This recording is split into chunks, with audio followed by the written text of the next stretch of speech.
At you with another episode of Under Further Review. We have Kevin, we have Mike, we have Steve, the usual crew here, and college football season's kind of over for us. So now we're shifting gears. We're going to start talking NFL draft, and boy, do we have a good one for you. Ryan Roberts of A to Z Sports comes on, and he joined us for an awesome interview. Really great stuff. I think all three of us are excited about that interview to get it out to you guys.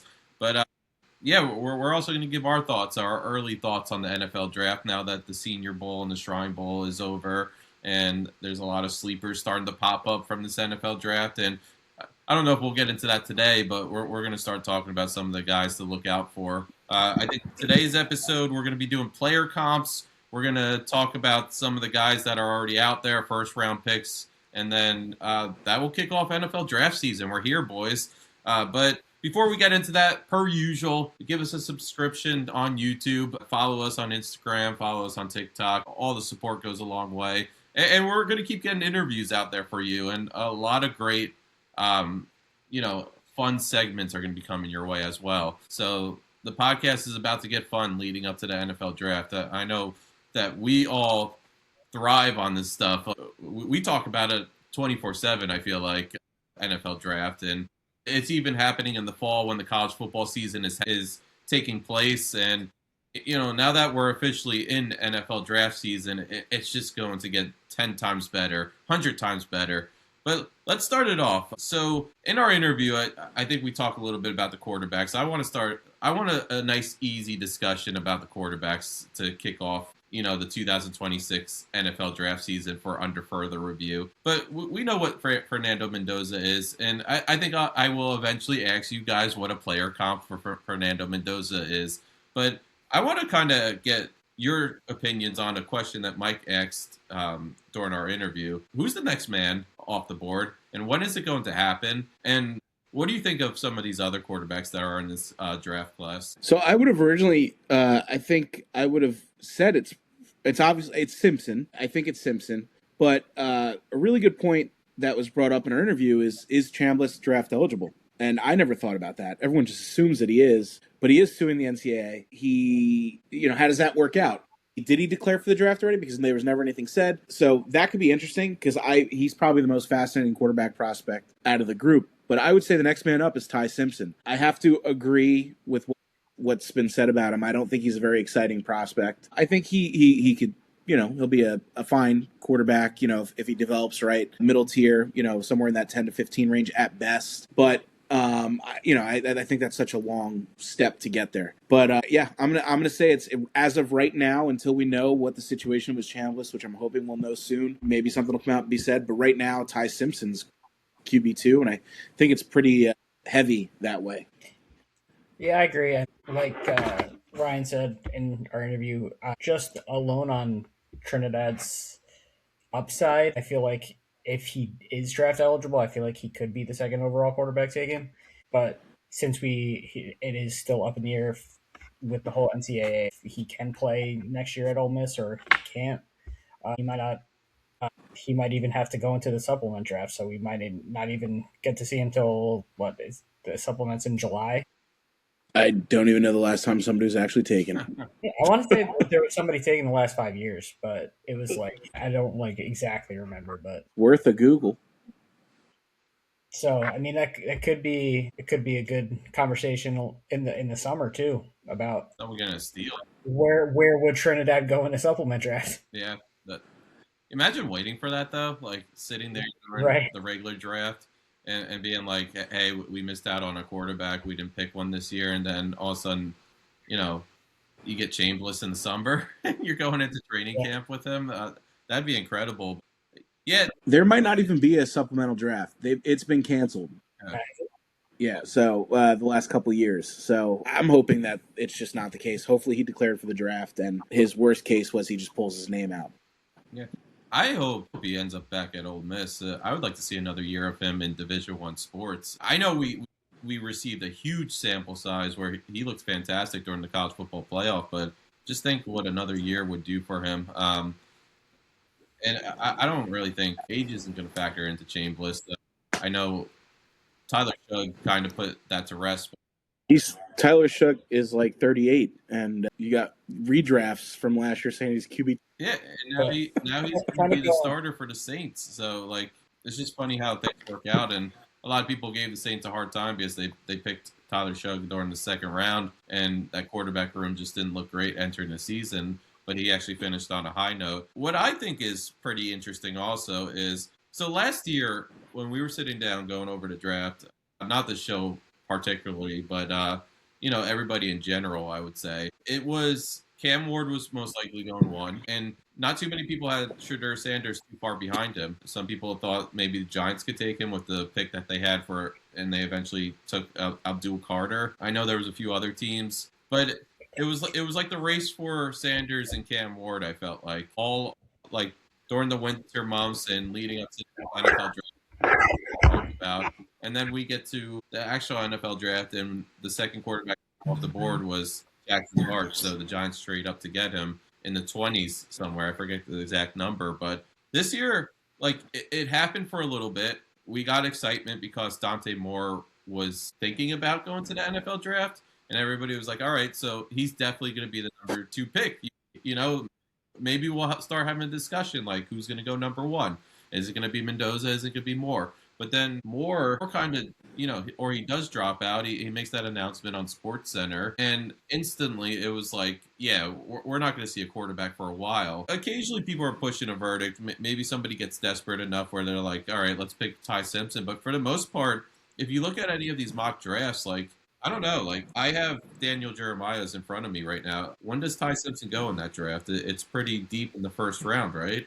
So I think the earliest you could see him, me personally, the earliest you see him go is 16 to the Jets. But I might be being biased here, but I don't see that happening. I think it's likely that he's somewhere in the first, 10 picks in the second round. Which is something we're not used to because, like, every year when we're preparing for NFL draft coverage, we're like, all right, who's the top 3 or 4 quarterbacks?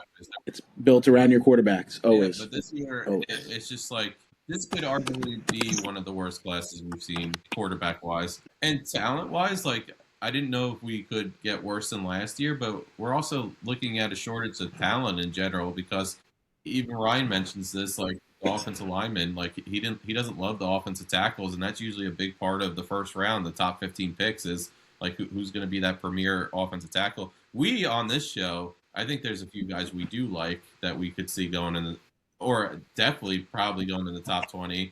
Spencer Fano, tackle from Miami. How do you? Maui Goa. Yeah, it's a coin toss to see who's going to go first. I know a lot of people like the Miami tackle. So I got to be honest though. Like after the playoff, I don't know how anybody can be super high on him. I mean, he kind of got mauled a little bit. I think Fano's the guy. If we're talking tackles, we're kind of Fano over. Yeah, the Miami guy. Yeah, and even like now we're starting to see a defensive lineman conversation. People have David Bailey going in front of Ruben Baines. It's just gonna. Sorry, Miami fans. Yeah, the ones that you're not gonna like this podcast. It's just gonna continue though because like there's always surprises in the NFL draft. We're already seeing some people. We're seeing some mock drafts where initially in the fall certain people were in the top 5, top 10, and now they're not there anymore. And Bain, I haven't seen him in the top 10 in every mock draft, So I think there are question marks about like what is his position? What is he going to do for you once he gets on an NFL roster? It's just a continuation. But I want to talk about the receivers. I feel like we put a spotlight on 2 receivers last week. Let's talk about these receivers as a whole because that would you say that's the most talented position in this draft this year? Without a doubt. I'd say that or Corn's pretty high too. Yeah, I would probably lean wide receiver. I mean, you could have as many as I'm gonna go out on a limb here, and I'm sure I'll get killed for it. But you could have as many as 5 guys potentially sneaking around 1 as wide receivers. Who are some of your favorites right now? So my favorite in general is, it started out as a big Carnell Tate homer. I'll be completely transparent and honest, and I still like him a lot. But it's hard not to love Mekhi Lemon's game. It's hard. It fits every offense. Potentially, he could develop into a 1, or he could be a 2. And he shouldered the load at USC. He's probably my favorite in terms of. I don't want to say sleeper because he's not a sleeper, but who I I'm really high on is Casey Concepcion from Texas A&M. Guy's a stud, absolute stud. So I'm going to go against the grain, and I'm going to say Concepcion. I know that he's a little bit further back in the pack, but I do think there's a world he sneaks into the first round. The guy's electric. He's he profiles as a 2 in the NFL, in my opinion. Good route runner for a little guy. He plays big. So I'm going to go Casey Concepcion as my guy that I am falling for. Him and Lemon to me are two guys that, as a personal level Jets fan, I'd love to see them end up with one of them. Yeah, I mean, I keep seeing. I mean, if Lemon is there at 16, if I'm the Jets, I'm running the card up. But I do feel like Lemon would be such a great second wide receiver to Garrett Wilson, and I feel like both of them run routes so well that they would complement each other. Yeah, Ryan kind of went over this when we were talking about him too. I mean, he's not the biggest wide receiver. He's probably not going to put up the greatest 40 either, but he was when he's playing, when you put the shoulder pads on and everything, he's going to get you the numbers that not a lot of the wide receivers in this class are going to get you. So I do feel like his production is a little bit better than some of the wide receivers, and I do feel like, I mean, stat-wise, it's definitely better than a lot of the wide receivers. Yeah, and I feel like he'll just. I feel like he could even end up being in the Rookie of the Year conversation towards the end of the year. I mean, there's some people that have him as wide receiver 1, and the reason being is Lemons' game is very easy to profile to the NFL game. Guys that are heavy route runners and things like that are at his level, the level he runs it, are very easy to project to the NFL. Whereas a guy like Carnell Tate, he's I don't want to say he's a one-trick pony because that's really selling him short, and that's not the right way to say it. But he kind of does one thing. It's let me get down the field, make the big catch, and then you got Jordan Tyson, who the measurables are going to be insane, but the injury history is there. And I think when you got guys like that, Lemon is easy to project, but I think Concepcion plays the game the same way, that maybe at a lower output, but he plays the game in a very similar fashion to Mekhi Lemon. So I think those two guys are very easy to project on NFL rosters. Yeah, I want to throw a name out there. Actually, two names, because oddly enough, they're getting player comps. I was looking at some player comps to Michael Pittman, who's on the Colts right now. But Denzel Boston, that's the first one. Just a big 6'4" frame. I think he's going to continue to grow into that 6'4" frame. He's got strong hands. He catch the ball at the highest point, which we saw a bunch during this season. But the other person that's been getting some conversation recently, and yeah, we're not going to categorize him probably in the Lemon and the Carnell Tate and the Jordan Tysons of the world, but Malachi Fields from Boston, another big frame, 6'4".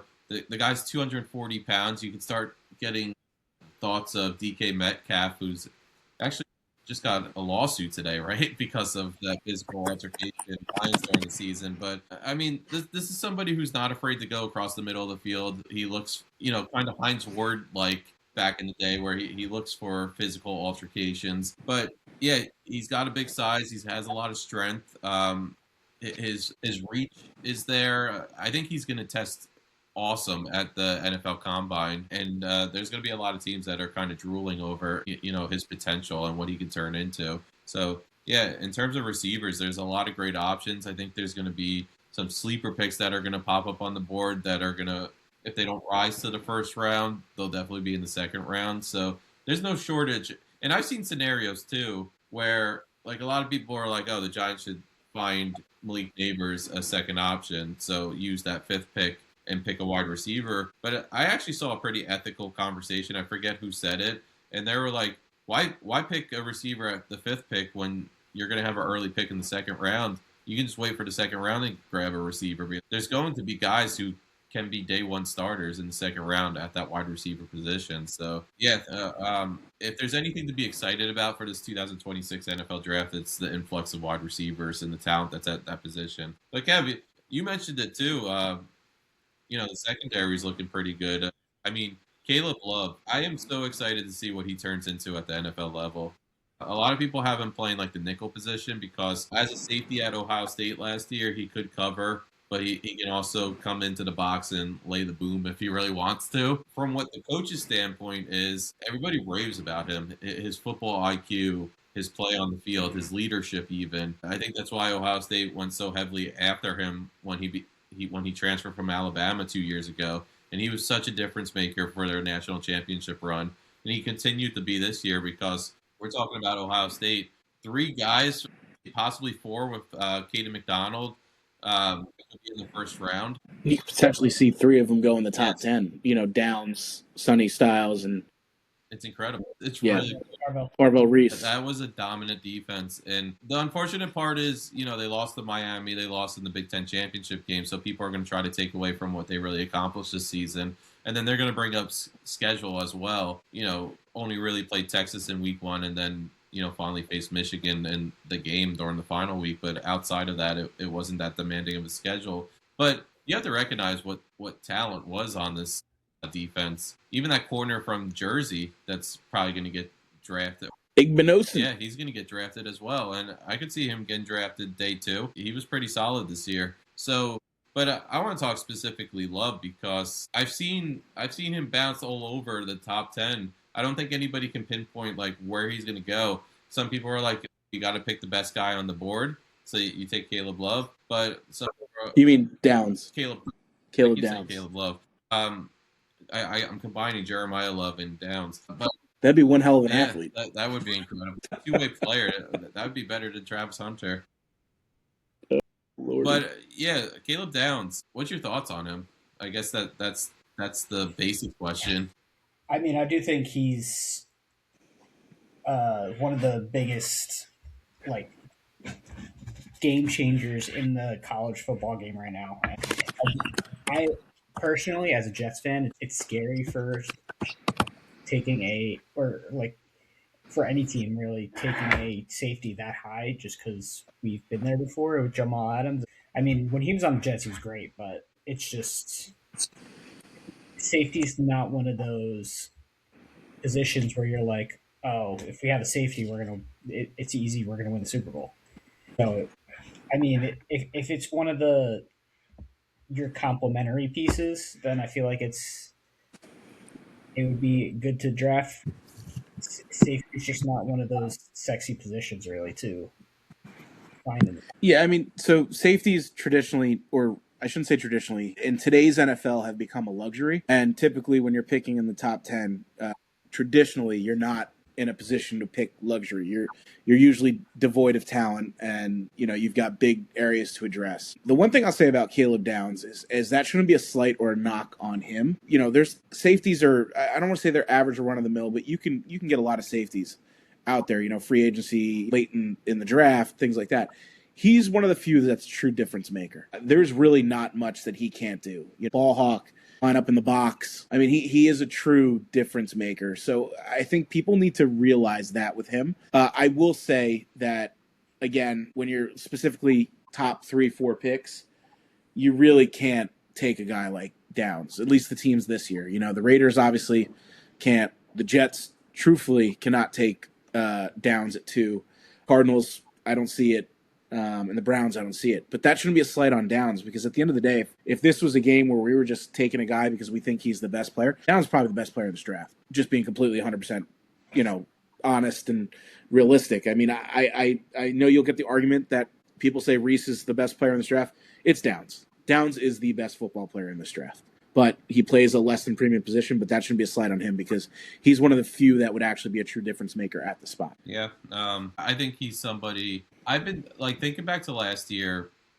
I've looked at him as like the Jeremiah Smith of the defensive side of the ball. I say that because last season when he returned to Ohio State, I was like, people are going to be so excited about when he enters the draft in 2026 because he's just a game changer on the defensive side. I think, he's going to be an instant leader, instant impact on that defense, and whoever picks him is getting a good player. What do you say? We get into some player comps now? I am so excited for player comps. Kevin is the best comper of players I've ever seen. And I'm running. Just so you know, if anybody's a Russell Wilson fan, you're about to get a lot of love. Who was who were we talking about when he said Russell Wilson? Dante Moore. Okay. And he said, Dante Moore reminds me of Russell Wilson. I get what Kevin thought he was trying to say, but he was so... Seahawks version of Russell Wilson. Lord, they don't even play football the same way. I got a good one to start off with. Okay. Please. Kevin's going to start us off. We're talking Ohio State. Let's start with Sonny Styles. Sonny Styles. That's a tough one. It is. Because I feel like he's the sideline middle linebacker. Or just any side linebacker. This one's a really hard one. It is. I got to be honest. Sonny Styles is really hard. Yeah. I'm going to jump in on this one just because I've watched a lot of his tape. I enjoy watching him. I think he's fantastic. You're going to get a lot of comps, and I don't mean this as a negative, and I know it's going to come across that way. Do you guys remember when Isaiah Simmons came out that year that he got drafted and out of Clemson, everyone was super high on him because they're like, oh, he's a guy that he played safety. He's going to transition to linebacker. I mean this in the best compliment. Sonny Styles is one of those guys where he profiles. He could drop back in coverage. He could line up and stuff the run. It's crazy because if you think about it, him and Arvell Reese kind of are in a similar spot, right?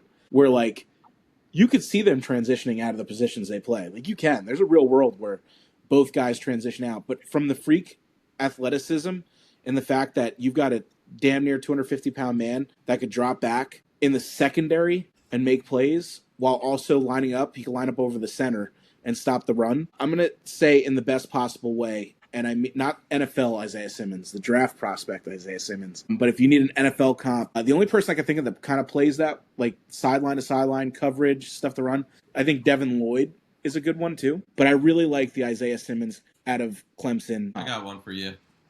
Warner. Only because Fred Warner just feels like he's the glue of that defense. You plug him in, like you said, he can go sideline to sideline, but I think he can also drop back and cover too. Not the biggest guy in the world. I think he has similar size to Fred Warner, but he can disrupt, a offense all day. Fred Warner instantly comes to mind for me. Yeah, I can't. It took me a long time to figure it out, but Roquan Smith, I feel like he's a great sideline to sideline linebacker too. He's probably one of the best defenders on that Ravens defense. So might be the best defender on that Ravens defense. Exactly, and then him and Kyle Hamilton when you have both of them going. Yeah, I like that one. It's just so hard because he's bigger than all those guys, right? Yeah, like he's bigger than Fred Warner. He's bigger than Roquan Smith, but he's probably faster and more athletic than those guys. And I know people, if they're 49ers fans, but then again, we piss off a lot of fan bases, so whatever. They'll be, Fred Warner's not as athletic as Sonny Styles. No, he's not. He's not. He's one of the, if not the best linebacker in football, but he's not as athletic as a guy like Sonny Styles. I think truthfully, I actually think Sonny Styles and Arvell Reese profile the same way, where they technically could transition out of off the ball linebackers to defensive ends and pass rushers. They're literally the same body type, and but yeah, well, why waste it? I think, like I said, you got a guy like Sonny Styles, you drop him back in coverage or line him up over the center.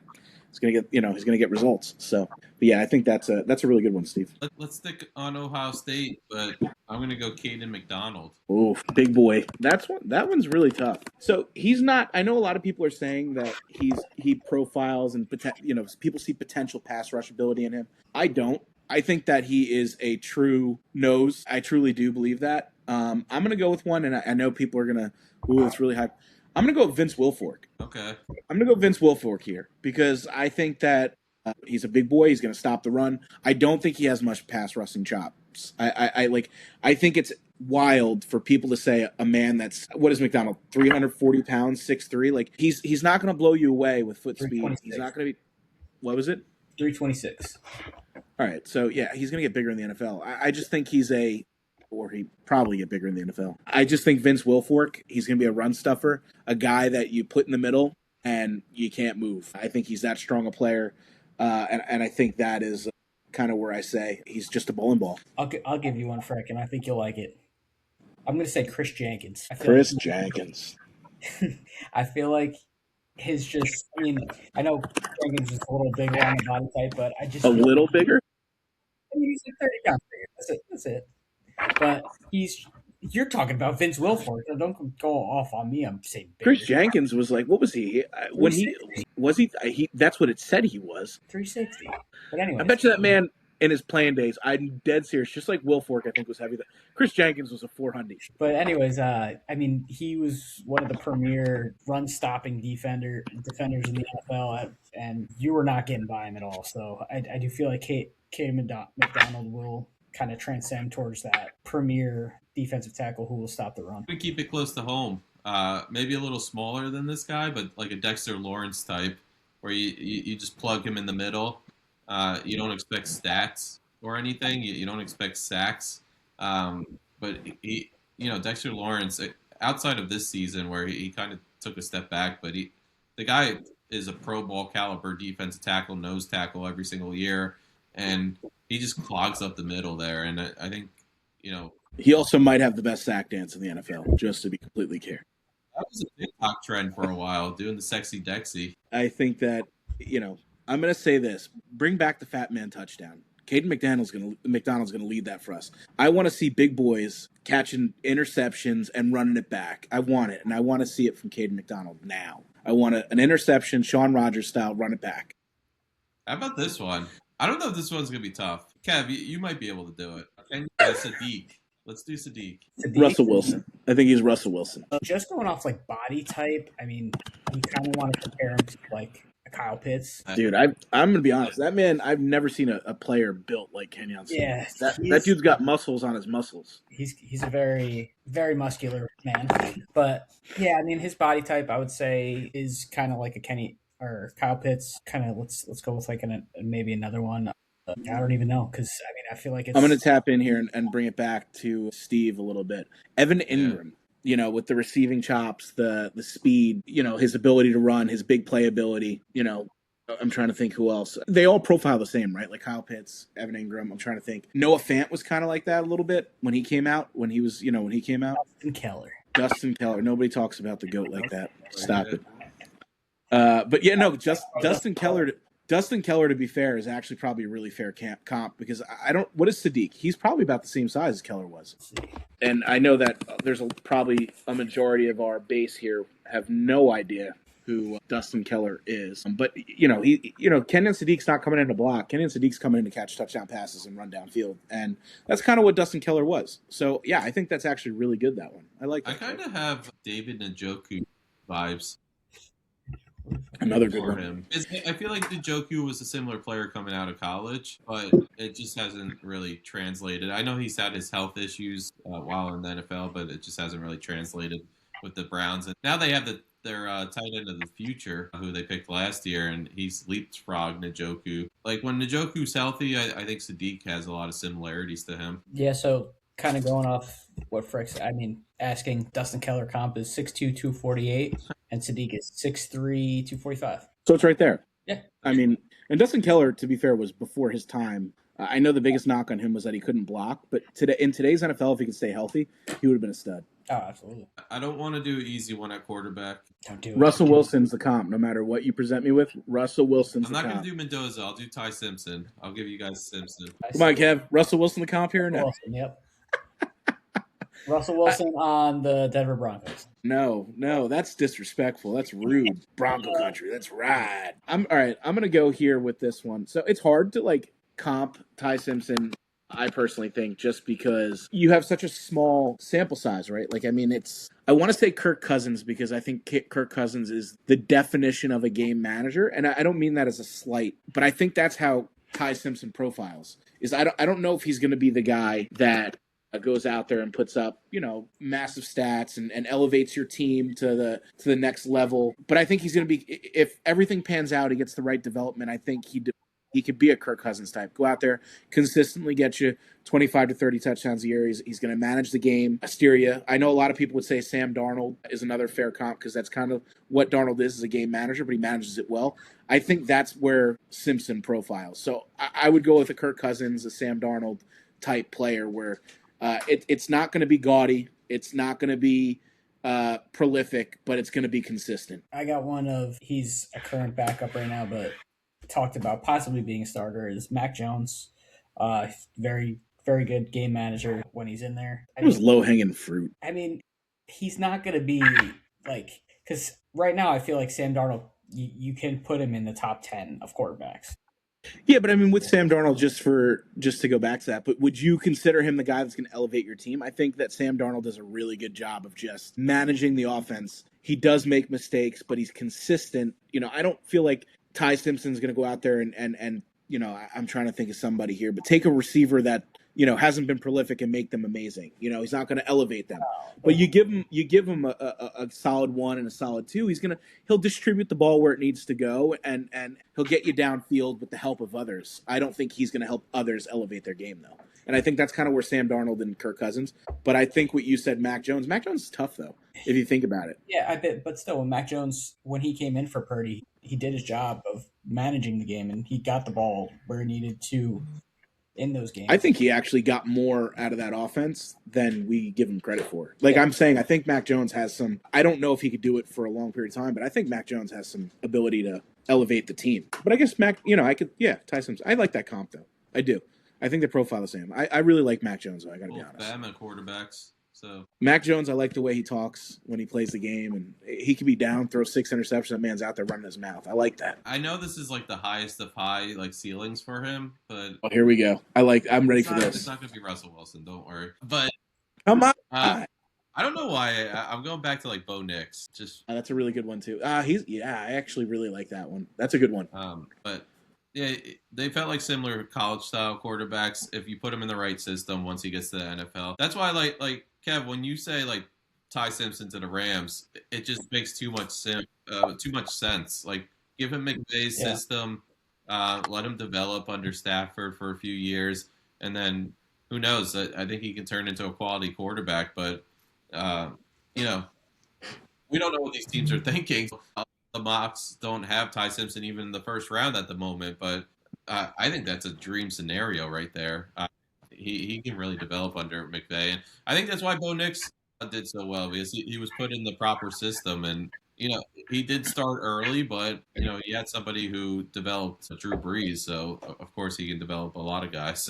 Who else should we do? What do you say we do more of them?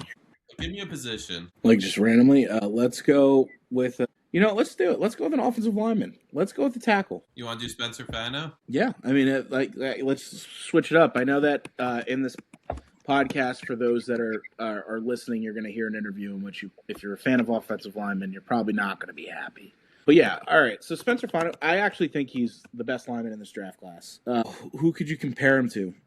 It's really hard after what we heard in that interview where they're not great. I would have compared him to somebody, that's a really tough one. All right, let's go with like a guy like Mike McGlinchey.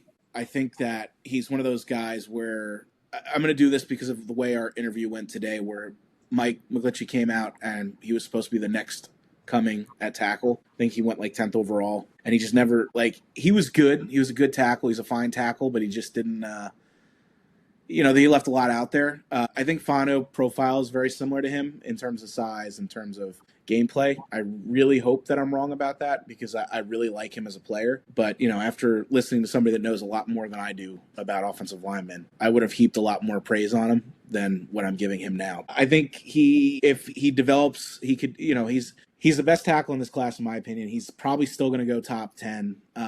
And I think that he's going to have that hype like McGlinchey had when he came out. And hopefully he realizes it, whereas McGlinchey didn't. But, McGlinchey out of college was supposed to be a stud. I mean, big dude, stand him up, long arms. And I think Fano profiles the same way. Hopefully better. I mean, I'm not going to go base it off of, I'm just going to go off of production in the NFL, which I think he can be. And one of the better tackles, I feel like, when he is healthy, is Colton Miller on the Raiders. Yeah.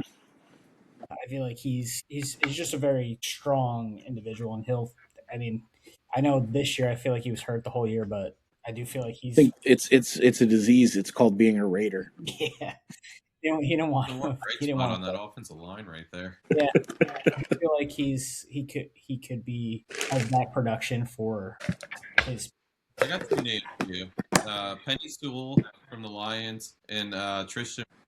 That's really, really high praise. Really, that's high. You're really I think Sewell might be the best tackle in football. Tristan Wirfs from the Bucks. I also. This man is literally just throwing him in a top 5 right away. You're heaping high praise. I think Fano has the strength, like Kevin said, but I also think he has the athleticism that these players have. And I think that's what makes them such well-rounded individuals or players in the NFL. So I don't know if Spencer Fano will ever get to worse than Sewell, and I might be just throwing some of the best tackles in the league out there, but I can see it. I can see like the strength and the athletic ability that Spencer Fano has. And he's coming from one of the best offensive line coaches in college football too, in Harding, who actually just went over to Michigan. So he definitely. And just to be clear, Mike McGlinchey was a top 15 tackle this year in the NFL. I looked that up because I felt bad. He was a top 15 player this year in the NFL, like a top 15 player at his position. I'm sure Bo Nix would appreciate having him out there more so than not. So yeah, I think that I think Fano's the crown jewel of that position. I think Steve's right on. The athleticism's there. Comparing him to Sewell and Wirfs, it's like I get what you're doing. I wish we saw this. We were doing this podcast last year and had a Membu's player comp. Membu was hard. He's a hard player to comp because he's not built like a tackle, but he's so damn good at tackle. So freaking fast. Yeah, I mean, it's wild. Which, to be fair, actually, that's a really good question. Before we move on to doing another comp, where would and I wish we would have asked this, and we were so focused on the other positions, but based off the opinion you had on the tackles in this class, where would they rank amongst last year's or even the year before? That would have been a really good question to ask. I feel like very low. I think, well, it depends because you got, some people were really high on Will Campbell, and I don't know if you guys pay attention. Now they're kind of like, this guy ain't it. And you got Membu, who I think that if he cleans up his penalties, could be the best, develop into the best right tackle in football, or if he leaves the Jets, one of the two. One of the other. But that would have been a really good thing to ask is where these tackles stack up and what the basis. When you listen, you'll hear he gives a reason why. Next time we'll get him. Yeah. For that. My last one, I want to do a running back. Should I just do the best running back in this class, or should I pick a random one? Well, I'm going to say no because we dedicated time to him last episode. Yep. We had the Jeremiah Love versus Ashton Jeanty, which if you didn't get a chance to listen, maybe Steve can clip that one still and cut some pieces up from that because I think that's a really good argument. I don't think you should go super far into the weeds with this, but I think we should go somewhere different. Do you guys know much about Jadarian Price? Because he seems to be the number 2 guy in this draft. His counter. Yeah, I actually, I wish we would have brought that up because I think that's fascinating that you've got. It's kind of like last year where we had the Ohio State running backs. I'm good with that. I'm going to go with I didn't watch a ton of Notre Dame. I'm going to be completely transparent, and most of what I know about him is from what I've read about him. And from what I understand, he's a real, I don't know if he's ever going to be a true RB1 or like a bell cow, but from what I understand, he's a burner. He chips in on special teams and he can catch the ball. So I'm going to go out I'm going to give, if it's okay, I'm going to give 2, one on the high side, one on the low side, I guess. But both I think have had, one is viewed as a very good running back. The other one has had spurts. So my first one I want to give as a comp is I want to go with Alvin Kamara because Alvin Kamara, maybe not right now because I know he's older and he's had a lot of injuries, but when Alvin Kamara was at his peak, he wasn't a great rusher, but what he did in the passing game, how he contributed all over the field, I think that is kind of where he's at because from what I understand, he's fast, he can catch, and he moves quick, side to side. So I like that, and from what I understand, he also has the ability to return kicks, which is pretty cool. So I want to go there. And then for the other one, Raheem Mostert, for a guy that just comes in, RB2, spells, it's hard to say that he spells Achane because Achane's probably the fastest running back in the NFL. But Mostert would be my other comp on the lower side. A guy that, at worst is running back 2 that could spell running back 1 and pick up some yards quick. I didn't really watch a lot of Notre Dame at all. Usually that's when the kids were up. So let's see. I could see him. I mean, one guy that had a decent year this year, who's kind of had a down year the past couple of years, Javonte Williams, maybe. He's one of the better backfields out of the back, catching the ball. And this year he was the bell cow for the Cowboys, and he did pretty well. So I feel like that could be his ceiling. So I'm again, I didn't watch a lot of Notre Dame football, but I feel like he could develop into that. Yeah, Lance Zierlein's actually is pretty. I'm looking at it here is. Really high on him, and actually that is Javonte Williams is the comp from Zierlein. I like that. And actually, Zierlein believes that Jadarian Price ends up becoming a plus starter. I mean, that's pretty, for a guy that played second fiddle pretty much his whole career. Yeah, that's a pretty big praise.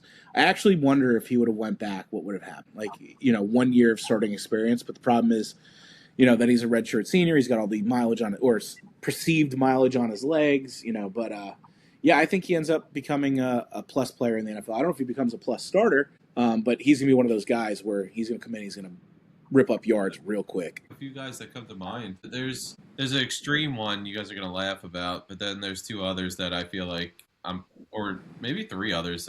I have like a handful of running backs that I feel like are comparable.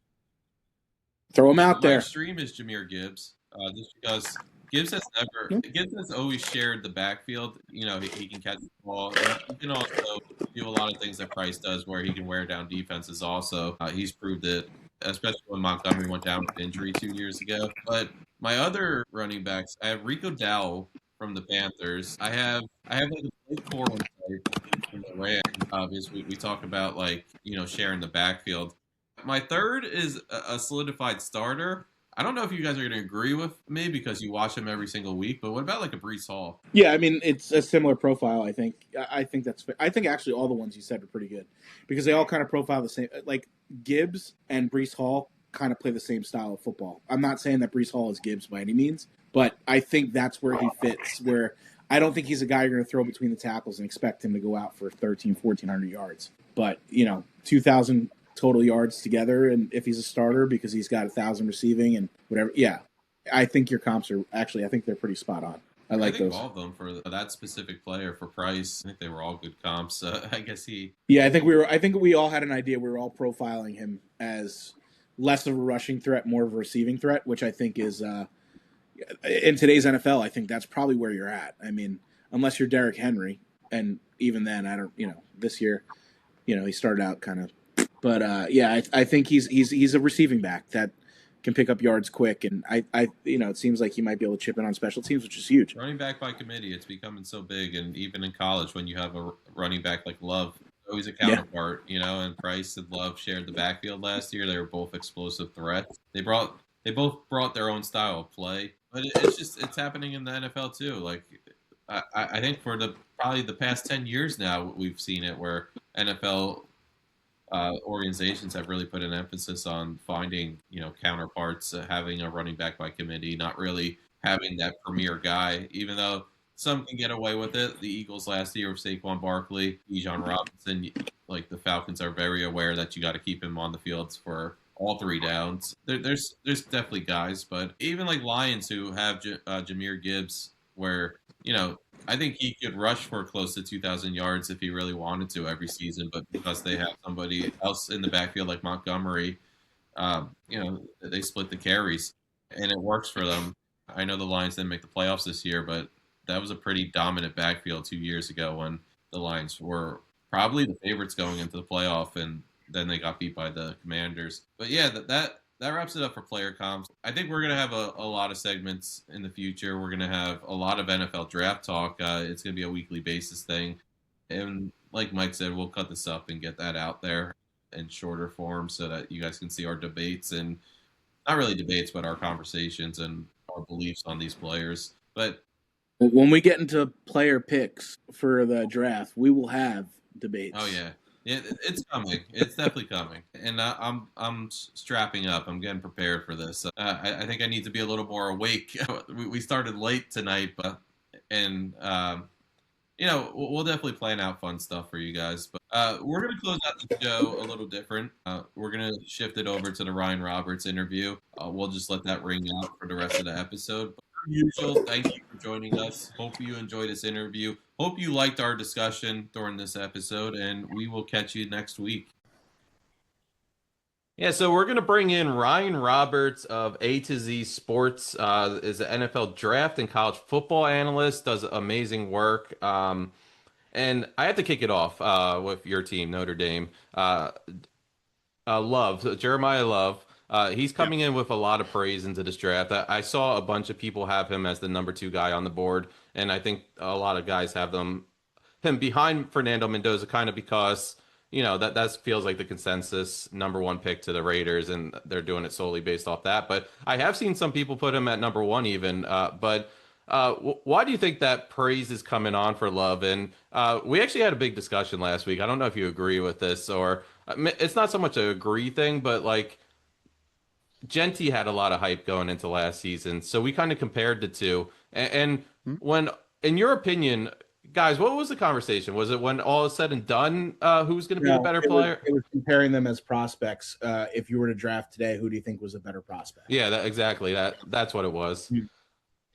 Yeah, So, I mean, it's an interesting question. I mean, I guess, because it's tough to ask me that question because I know some people are just going to automatically assume that there's bias there, right? Because like I Yeah. am a fan of Notre Dame football, but I just think that the comparison is so different because the reason that you loved Ashton Genty was, obviously he was packed together at like 5'8", 215 pounds, a really dense dude, low to the grounds, really good receiver out of the backfield as well. But he was much more of kind of that singles, doubles, occasional triple hitter. And I know he hit some home runs at Boise State, but like projecting to the next level, he wasn't going to be a guy that was going to break off 70 plus yard runs every single week. Like that's just not his game necessarily, right? Like he's much more of a down to down churner, if for the lack of a better term.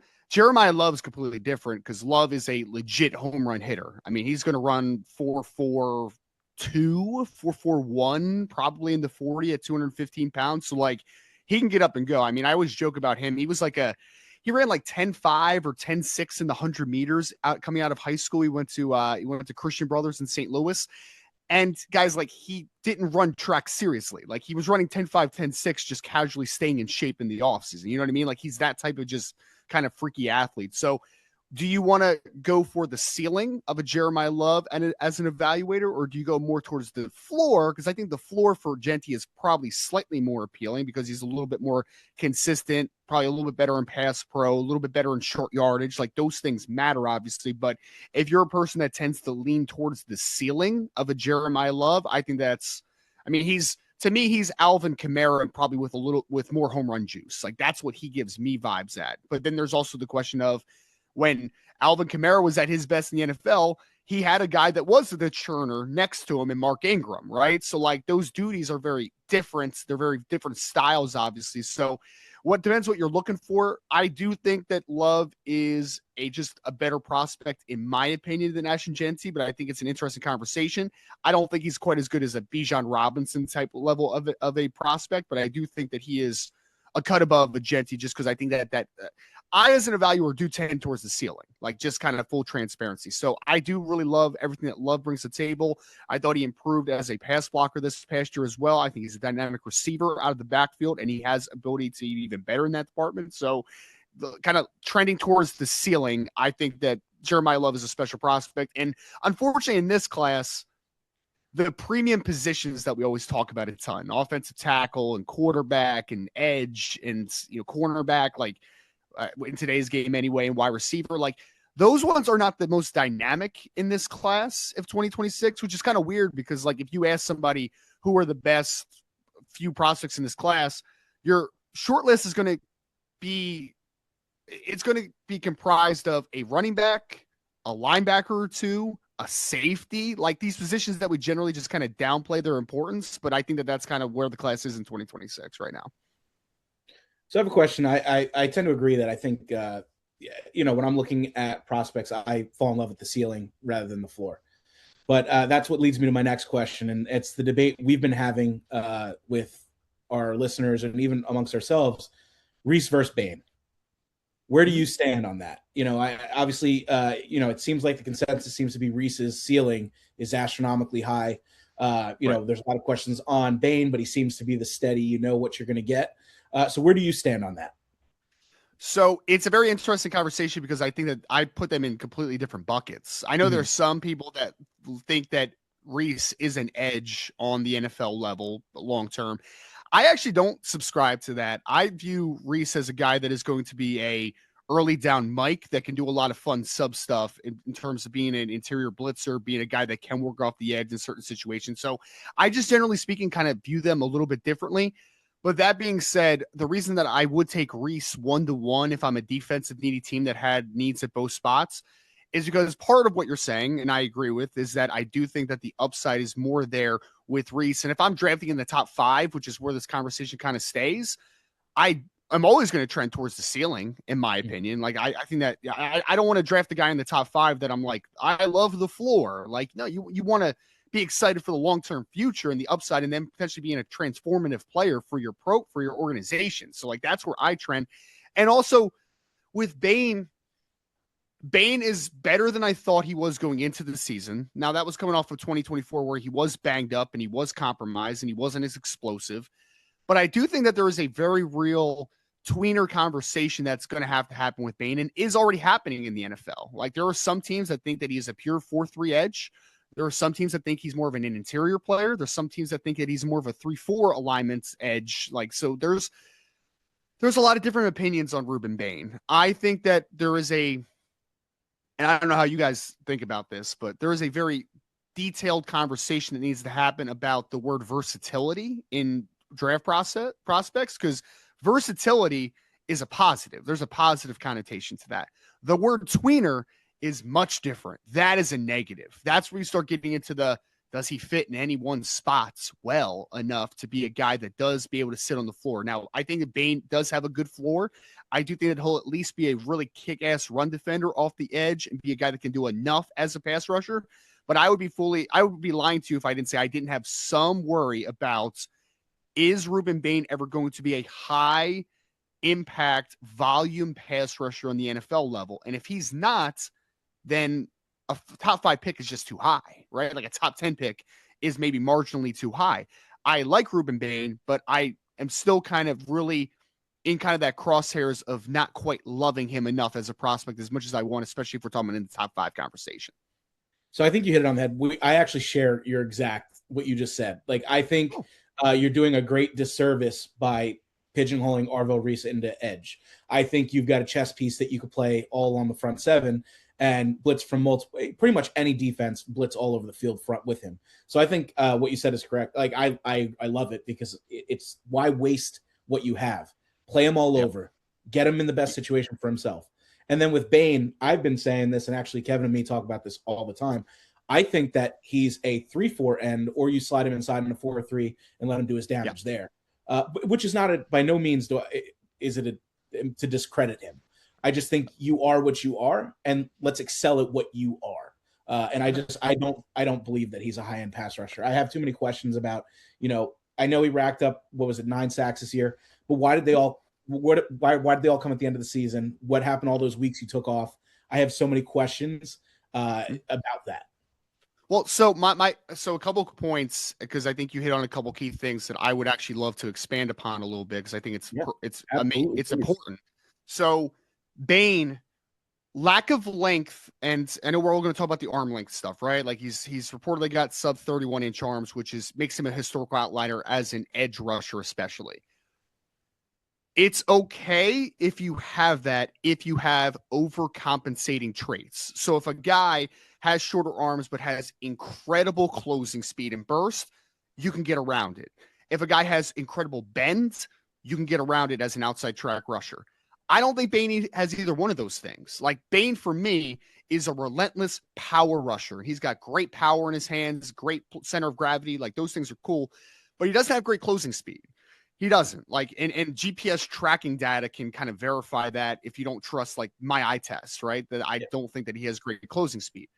I actually had to take in the preseason that I was killed for, that I think this might be an interior player long-term on the NFL level. And when you put him up side by side to Kalijah Kancey, who came out of Pitt a couple years ago for the Tampa Bay Buccaneers now, his measurables, height, weight, arm length, are nearly identical, like nearly identical to the T.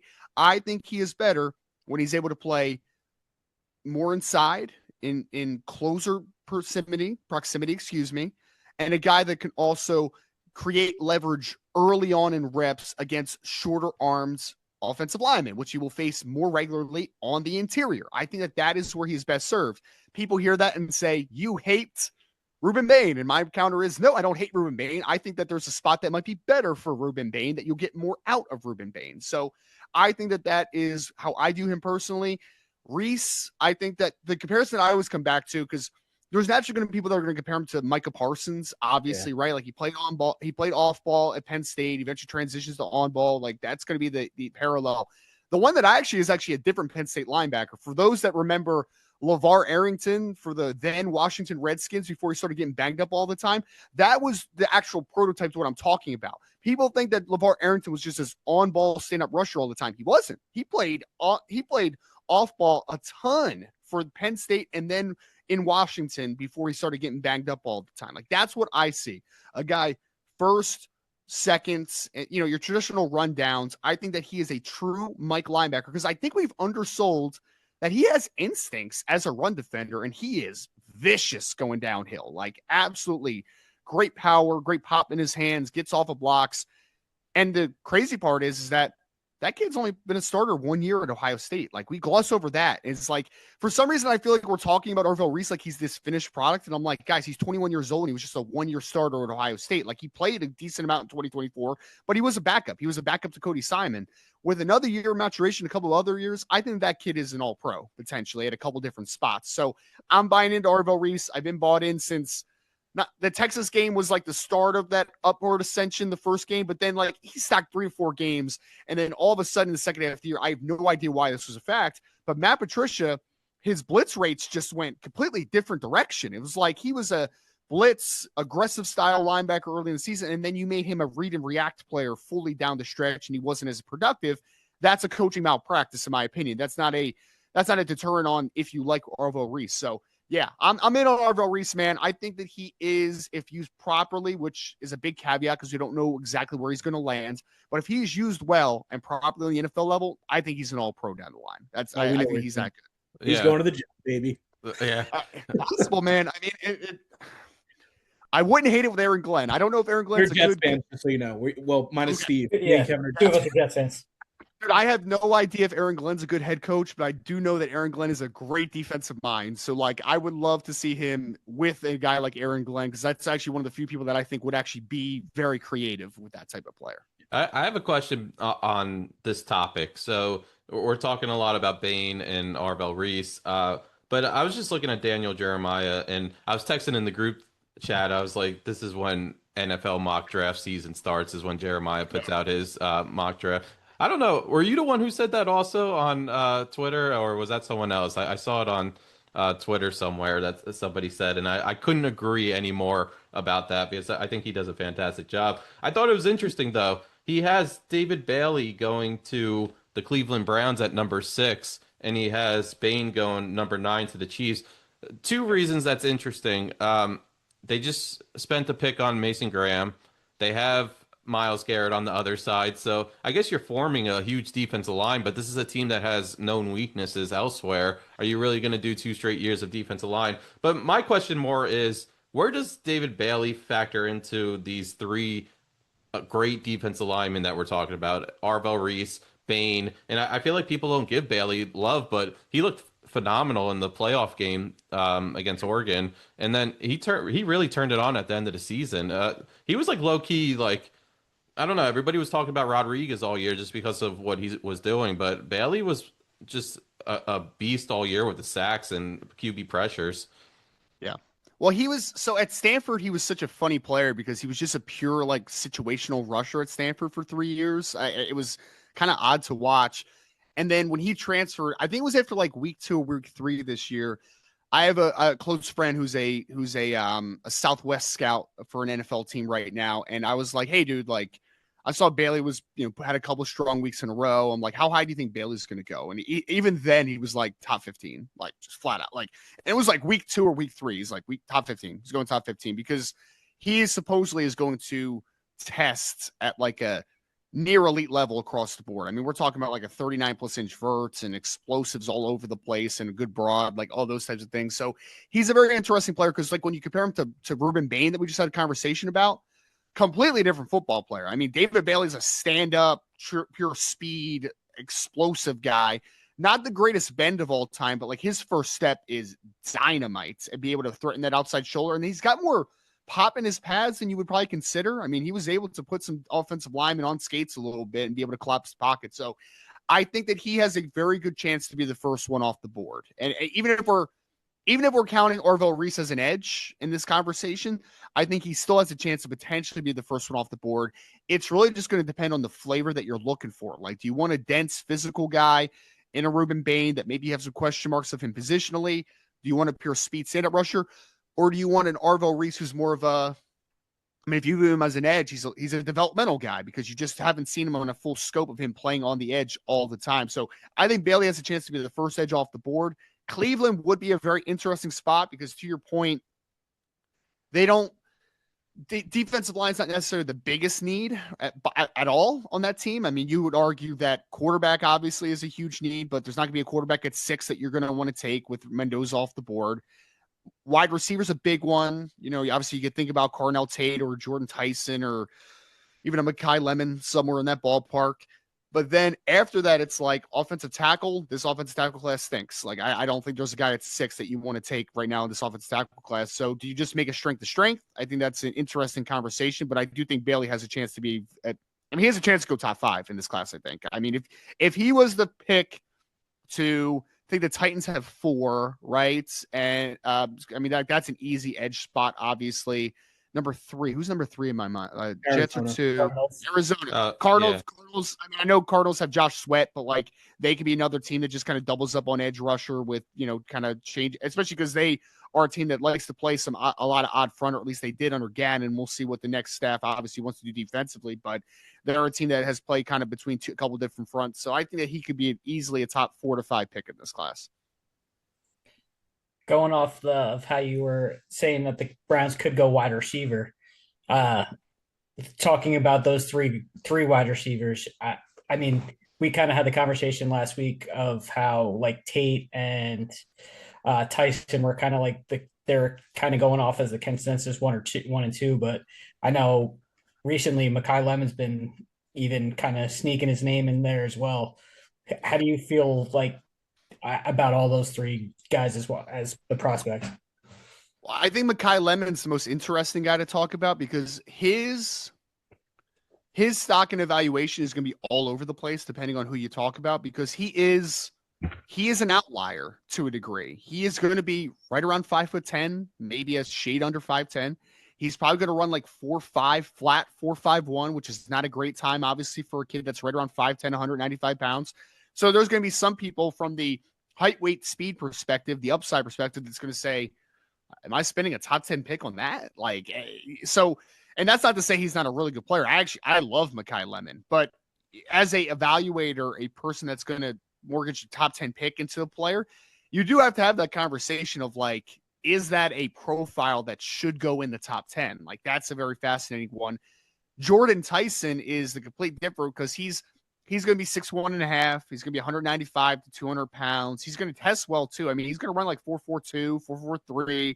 He's an easy separator, 3 levels, but his injury history is a nightmare, man. So like, you need to figure out the medicals with that guy. I mean, he's got not only and it wasn't just an ACL injury. Like, I think it was 3 different ligaments in his knee in 2022 while he was at Colorado. And then obviously he had the collarbone 2 years ago, and then he's had an ongoing hamstring issue this past year that caused him to miss multiple games as well. So like, we're talking about 3 different injuries in 4 years that cost him to miss substantial amount of time. That's scary, right? Like, that's scary for a first round pick, let alone a top 10 guy. So the cleanest, I guess, to a degree, is Carnell Tate's. Now, Carnell's also interesting because Carnell was never, quote unquote, the number 1 in his offense, which is kind of like an interesting parallel to make. But he is 6'2 plus. He's long. He's going to test relatively well. Not great, but like, he'll test pretty well. And I thought the nuance that he played with from 2024, which I liked Carnell Tate, but I thought he was a much, much, much better player in 2025. Like, that nuance kind of came to the game because obviously he's a very smooth athlete and he's got talent. So if I had to predict, I would say that Carnell is going to be the first guy off the board if I had to make a prediction today. But it's really going to depend on if a team just says, I don't care about the measurables. I care about Mekhi Lemon every single week was making plays against NFL level corners. I mean, he did it, right? So does that production matter more for you? Does the definite find it? Because like, as of right now, I would say the guy that's most likely to fall is probably Tyson. And there's going to be a lot of NFL teams that have Tyson at wide receiver 1. But again, until we know the full scope of those medicals, it's a little bit scary. So I would probably say that Carnell is the guy that's most likely to go first as the first wide receiver off the board. After that, it's betting on the outlier or betting on the injury history not repeating itself, which kind of makes it a very interesting conversation between those two. So I have a question, and I'm sure you're going to get sick and tired of talking about it. Mendoza. Obviously, I think it's a foregone conclusion he's going number 1. I don't see, unless you feel differently, I don't see a world in which he does not. What do you think the Raiders are, one, getting in Mendoza? And do you think that, where does he stack up against previous number 1 overall picks, such as, we'll compare it to last year with Cam Ward, because I've seen some people say that Ward was the better prospect. Some people say Mendoza is. I tend to agree that I think Mendoza is the better prospect, but I want to see where you stand on all that.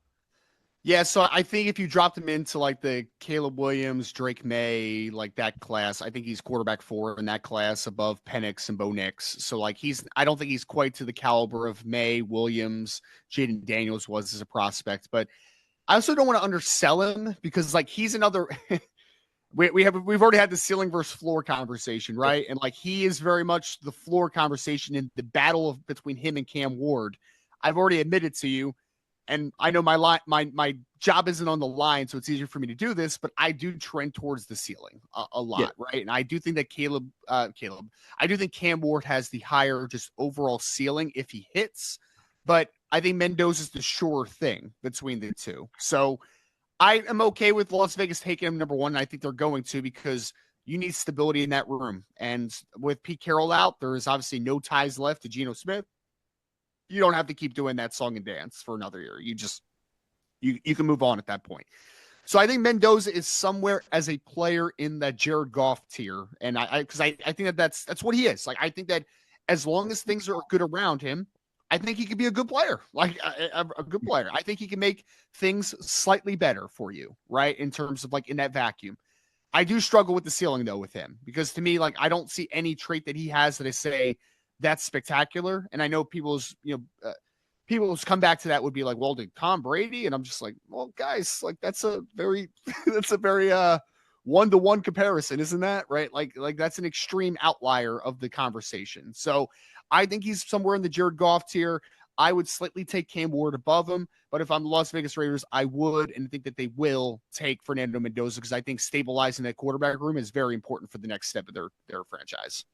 Absolutely, I agree 100%. And actually, Goff was my comp on him for like all season. So easy, isn't it? Isn't it so easy? Like body type's the same. He's got the everything's the same. Frame. Like it's, and there. I think it's a great thing. Like I don't mean it as a negative, even slightly. I do have one last question. So we have, me and Steve go back on and forth on this a lot, is who could be the Jackson Dart of this class? I know that this is going to be a tough one because there's probably only one quarterback goes round 1. Maybe someone sneaks in.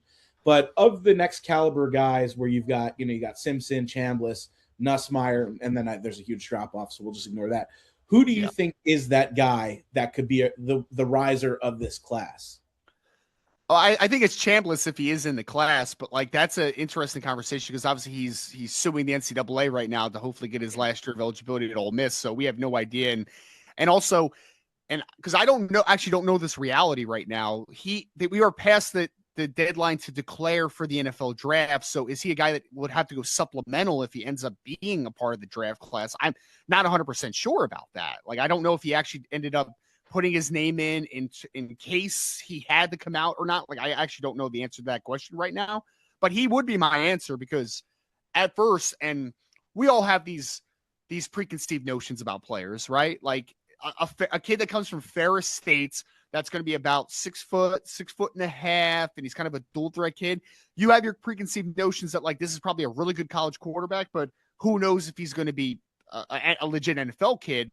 But then the more you watch him down the stretch, you're like, oh, he's making some throws, man, where you're like, okay, he's got to put a little bit of pace on this one. He's got to throw with a little bit of anticipation on this one. Like, and he starts stacking games where you're like, okay. And even the game against Miami, even though it wasn't perfect in the playoffs, I thought he made like 3 or 4 throws where I'm like, that's an NFL throw. Like that is it right there. So if he is in the draft and he's allowed to be in the draft, because again, I don't know some of that contextual stuff going back and forth there, I think he's the guy. I've never been a Garrett Nussmeier guy. I understand the appeal to Garrett Nussmeier. Trust me, I get it. But I just know too much about Garrett Nussmeier, I think. I just think I know a little bit too much about him. The unknown with Chambliss, I think, is where I kind of have hope to him taking that next step. Because if I'm gambling on Garrett Nussmeier, I'm hoping that, hey, despite all this data I have that says that this is probably what Garrett Nussmeier is, I can still hope for that ceiling. Well, at some point, guys are just who they are. And I think that Garrett Nussmeier is probably just who he is right now. The other interesting one that you mentioned is Ty Simpson, obviously, because, like, you only have 15 games of a sample size, right? So, like, it is a very small sample size. So he could conceivably take a jump, but there's just nothing about his game that, like, excites me as an evaluator. I think that he has the possibility to eventually develop into an average quarterback, potentially in the NFL level, in the right spot. But for me, if Chambliss is on the board, he's the guy that I think has the chance to be that guy, kind of takes people by surprise in this class because of that dual threat element, because of the progress we saw down the road, and because we don't have a firm enough of a sample size to say we 100% know exactly what Trinidad Chambliss is going to be. He still has hope. He still has excitement, and he still has a ceiling to kind of continue to tap into. Yeah. Real quick though, knowing that Zoom's about to cut us off, probably. Do you have a list of sleepers that we should be looking out for?